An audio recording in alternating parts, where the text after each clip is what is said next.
प्रभु में विश्वास रखने वाले लोग धार्मिक कार्यक्रमों में धर्म स्थलों पर जाते हैं, वहां पर धार्मिक ग्रंथों को पढ़ते हैं और सुनते हैं। कथावाचकों द्वारा प्रवचन भी श्रवण करते हैं, जिनमें यह अक्सर सुनने को मिलता है कि मनुष्य तन 84 लाख योनियों को भोगने के बाद मिलता है, अर्थात 84 लाख योनियां होती हैं और उससे गुजर करके मानव शरीर में आता है जीवात्मा। परंतु गुरु की कृपा के बिना कोई भी ईश्वर का दर्शन नहीं कर पाता, क्योंकि ये मानव शरीर के लिए कहा गया है कि ईश्वर का दर्शन करने के लिए, ईश्वर से मिलने के लिए प्राप्त हुआ है। इसलिए गुरु की शरण प्राप्त करके ही यह जीव मनुष्य होने का लाभ उठा सकता है। जैसे भाई गुरदास जी कवि 33 के माध्यम से कहते हैं, चिरंकाल मानस जन्म निर्मोल पाए, सफल जन्म गुरु चरण शरण कहे। अर्थात बहुत समय के पश्चात हमें ये मनुष्य शरीर प्राप्त होता है, जो कि अमूल्य है।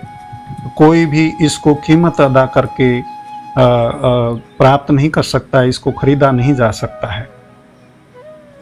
कबहू करी करुणा नरदेही देत ईश्विन हेत स्नेह, ये तो ईश्वर ने करुणा के कारण से हम पर दया करके और ये शरीर हमें दिया है। ये रामचरितमानस में बताया गया।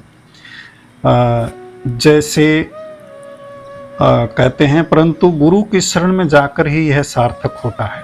जैसे रंग रूप विधि पूछे अंधे अंध प्रति, आप ही न देखे ताही कैसे दिखावई। भाई गुरदास जी कहते हैं, जैसे एक अंधा इंसान किसी भी रंग रूप की पहचान नहीं कर सकता है, बहरा इंसान संगीत के बारे में नहीं बता सकता है और गूंगा बोलकर नहीं बता सकता है, इसी तरह से जिसने ईश्वर को देखा नहीं है वो ईश्वर के बारे में क्या ही बताएगा। जिसने ईश्वर को देखा है, जिसने ईश्वर को जाना है, वही ईश्वर के बारे में कुछ कह सकता है। गुरु नानक देव जी कहते हैं कि गुरु के बिना ज्ञान की प्राप्ति ब्रह्मा जी, नारद जी और जैसे ऋषियों को, वेद व्यास जी आदि को भी नहीं हुई। भाई रे गुरु बिन ज्ञान ना हुई, पूछो ब्रह्मे नारदे वेद व्यासे कोई। गोस्वामी तुलसीदास जी महाराज भी कहते हैं कि गुरु के बिना कोई भी भव सागर को पार नहीं कर सकता है, चाहे वह ब्रह्मा जी और शिव जी के समान ही क्यों ना हो। गुरु बिन भवनिधि तरई न कोई, जो बिरंच शंकर सम होई। इसी प्रकार से कहा गया, गीता में कहा गया, तद्विधि प्रणिपातेन प्रिय प्रश्नेन से व्यापदेशन तीते ज्ञान ज्ञानिस तत्व दर्शन। भगवान श्री कृष्ण कहते हैं कि हे अर्जुन, यदि तुम मेरे वास्तविक स्वरूप को देखना चाहते हो तो तुम्हें किसी एक तत्ववेता महापुरुष की शरणागत होना पड़ेगा। छल कपट का त्याग करके उनके चरणों में शरणागत होना पड़ेगा और उनकी सेवा करनी होगी, और वो महापुरुष तुम्हें उपदेश करेंगे। जिस वक्त वो तुम्हें आत्म उपदेश करेंगे और वो तुम्हारा दिव्य नेत्र खोलेंगे और तुम अपने आत्मा का साक्षात्कार कर लोगे। और चूंकि मैं ही सभी जीवों के भीतर आत्मा के रूप में बैठा हूँ, अहम आत्मा गुणाके सर्वभूता से स्थित है, अर्थात मैं ही आत्मा के रूप में सभी जीवों में विद्यमान हूँ। और गुरु जिस वक्त कृपा करके तुम्हारा दिव्य नेत्र खोलेंगे, तुम अपनी आत्मा को देखोगे, अर्थात मुझे ही देखोगे। इसी तरह महापुरुषों ने एक ही बात को बार बार कहा है कि ब्रह्म ज्ञान की प्राप्ति अर्थात ईश्वर दर्शन की प्राप्ति पूर्ण सतगुरु के द्वारा ही हो सकती है। परमात्मा को मानने वाले सभी लोग भक्ति कर रहे हैं और यह भी कह रहे हैं कि प्रभु एक है। अगर परमात्मा एक है तो फिर परमात्मा की भक्ति का मार्ग भी एक ही होना चाहिए। परंतु आजकल देखने में आता है कि मनुष्य ने भक्ति के अपने अपने अलग ढंग बना लिए हैं। गोस्वामी तुलसीदास जी इसको समाधान करते हुए कहते हैं, कलिमल गर से धर्म सब लुप्त भय सदग्रंथ, दम्भी निजमति कल्प प्री प्रकट कीन बहुपंथ। अर्थात कलयुग में लोग धार्मिक ग्रंथों के आधार पर भक्ति नहीं करते, बल्कि दम्भी और पाखंडी लोगों ने अपनी मनमति द्वारा अलग अलग मार्ग बना दिए हैं। वास्तव में भक्ति तो उस समय शुरू होती है जब एक भक्त के अंतर में परमात्मा की ज्योति प्रकट हो जाती है। जैसा कि मीराबाई ने अपने पद में कहा है, गुरु रैदास मिले मोहि पूरे, धुर से कलम भिड़ी, सतगुरु सैन दई जबा के, जोत में जोत रली। यहाँ पर स्पष्ट होता है कि गुरु कृपा के द्वारा तीसरा नेत्र खुलता है और वास्तव में धार्मिक ग्रंथों की समझ भी तभी आती है। यह तथ्य गोस्वामी तुलसीदास जी भी रामचरितमानस में स्पष्ट करते हैं। उग्र ही बिमल बिलोचन ही के, मिट ही दोष दुख भव रजनी के, सूझहि रामचरित मन मानिक, गुपत प्रकट जह जे जहि खानिक। अर्थात ये जो बिमल बिलोचन है ये खुलता है तो हमारे जीवन के सारे दुख दर्द समाप्त हो जाते हैं और राम जी का चरित्र हमारे अंतर्घट में हमें सूझने लगता है, अर्थात दिखने लगता है। और जो कुछ भी गुप्त मणिमाणक के वहाँ पर हैं, जो खजाने हैं, वो सब हमारे को अवलोकन होने लगता है। श्री गुरु अमरदास जी महाराज भी गुरुवाणी में कहते हैं, कहे नानक यह नेत्र अंध से, सतगुरु मिलिए दिव्य दृष्ट होए।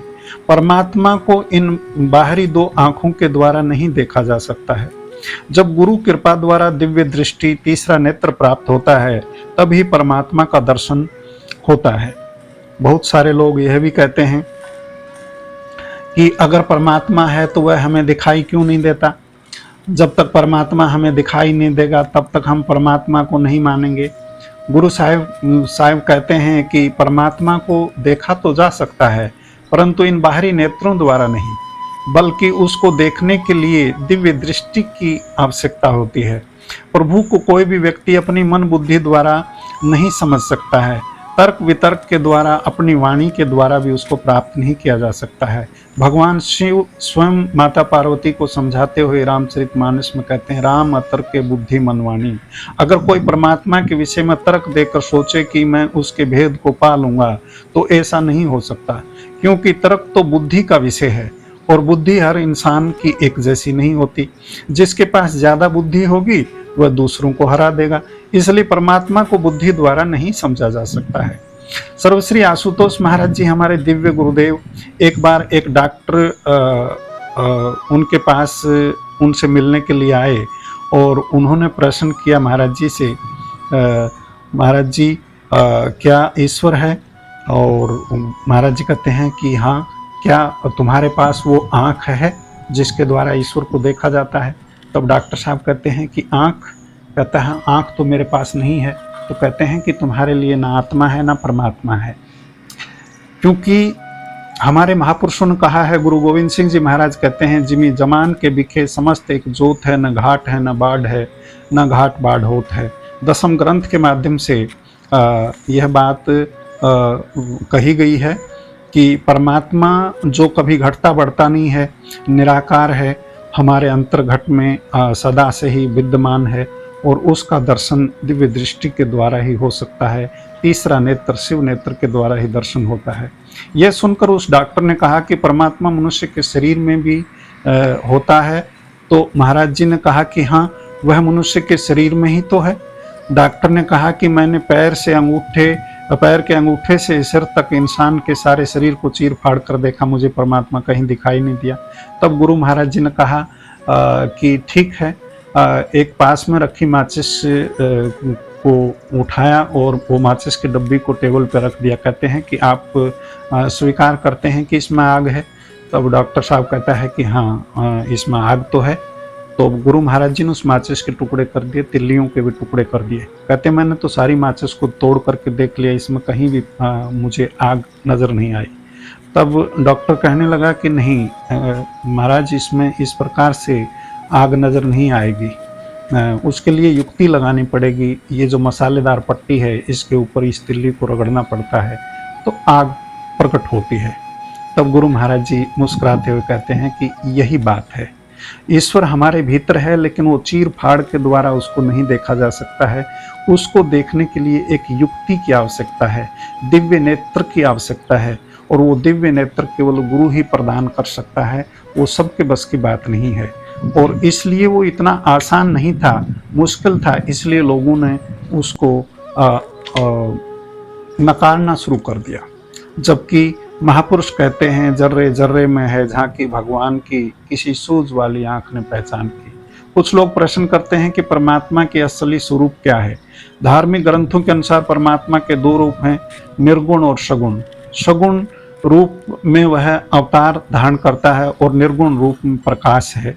जब वह सगुण रूप धारण करता है तो उसका रूप स्थायी नहीं होता, कुछ समय पश्चात उसको भी शरीर का त्याग करके चले जाना पड़ता है, परंतु प्रकाश रूप में वह स्थिर है और स्थायी है और कभी बदलता नहीं है। जैसे गुरु ग्रंथ साहिब जी में कहा गया है कि सतयुग के अंदर परमात्मा वामन रूप में प्रकट हुआ और उसने राजा बलि के साथ छल किया था। त्रेता में वो श्री राम के रूप में जन्म लेकर रघुवंशी के नाम से प्रसिद्ध हुए।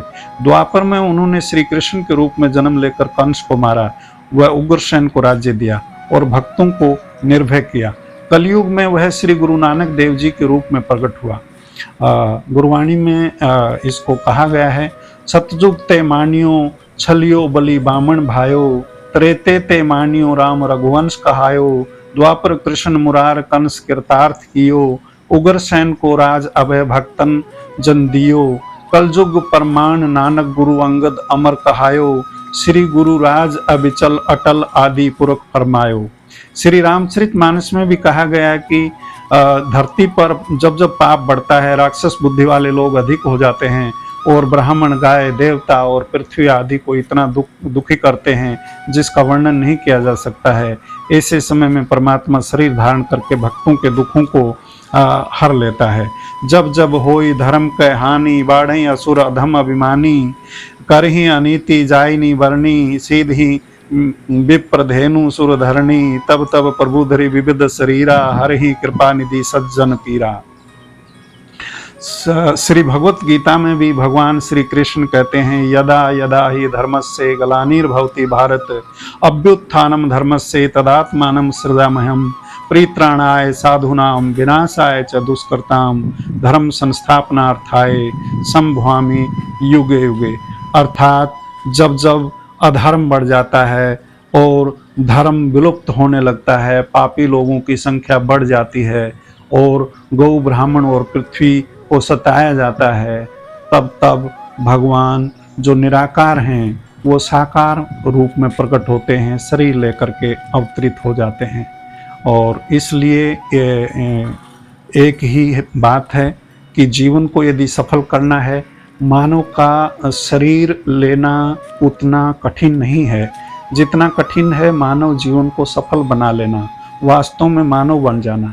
वास्तव में यदि हम मानव बनना चाहते हैं, मानव जीवन को सफल करना चाहते हैं, तो हमें समय के पूर्ण सतगुरु की शरणागत होना पड़ेगा।